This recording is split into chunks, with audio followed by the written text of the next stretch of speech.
सेतू अभ्यास इयत्ता चौथी इंग्रजीच्या उत्तर चाचणीमध्ये आपलं सगळ्यांचं स्वागत।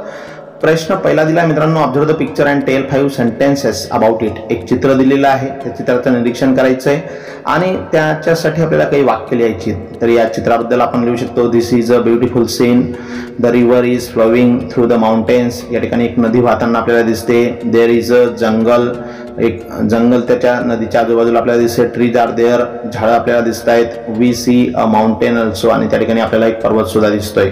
या पद्धतीने तुमच्या शब्दांमध्ये तुम्ही कुठलेही 5 वाक्य सुद्धा लिहू शकता। Question number 2, answer the following questions. Oral responses त्यांना अपेक्षित आहेत, तोंडी उत्तरं। व्हॉट्स युअर फेवरेट ॲनिमल, तुमचा आवडता प्राणी कुठला? तर या ठिकाणी कुठल्याही एका आवडत्या प्राण्याचं नाव तुम्ही घेऊ शकता, जसं की एलिफंट।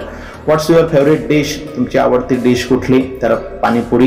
तुमची आवडती डिश वेगळी असेल तर ती पण तुम्ही घेऊ शकता। Who is your favourite class teacher, who is your class teacher, तुमचे वर्ग शिक्षक कोण आहेत? तर अजय काळे हे आमचे वर्ग शिक्षक जे असतील तुमचे वर्ग शिक्षक, त्यांचं पण नाव तुम्ही सांगू शकता। Singh any poem with actions, तुमच्या पाठ्यपुस्तकातली किंवा तुम्हाला येत असलेली कुठलीही एक पोएम तुम्ही ॲक्शन करून ती गायची। क्वेश्चन नंबर 4 आहे, complete the following names of colour, रंगांची नावं दिली ती कम्प्लीट करायची आहेत। प्रथम अक्षर दिले होतं, आर पासून रेड, पी पासून पिंक, डब्ल्यू पासून व्हाईट आणि ओ पासून ऑरेंज। देन नेक्स्ट क्वेश्चन, पुढचा प्रश्न दिलाय 5वा प्रश्न, write birthday message card to wish your friend, decorate that the card. Birthday message पाठवायचा आपल्या मित्राला आणि कार्डवर तर डेकोरेट करायचा हॅपी बर्थडे टू यू, आणि त्या ठिकाणी बर्थडेचा आपण एक सिम्बॉल किंवा त्या ठिकाणी इमोजी वगैरे काढू शकतो। क्वेश्चन 6 आहे, rewrite the following sentence using full stop आणि question mark, punctuation marks.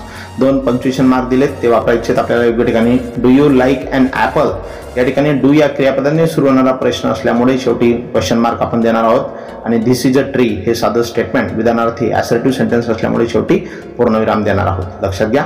Then question number 7, read the following sentence. I am as boy, my name is Vishal. I am a boy, my name is Vishal. तर फक्त ते वाक्य वाचायला सांगितलेलं होतं, लक्षात घ्या। क्वेश्चन नंबर 8 आहे, write rhyming words for the following. खालील शब्दांना यमक जोडणारे शब्द, cot hot, pin bin, cut hut, या पद्धतीने आपण रायमिंग वर्ड सुद्धा देऊ शकतो मित्रांनो। या पद्धतीने या ठिकाणी इयत्ता चौथीची उत्तर चाचणी आपण समजून घेऊ शकतो। धन्यवाद।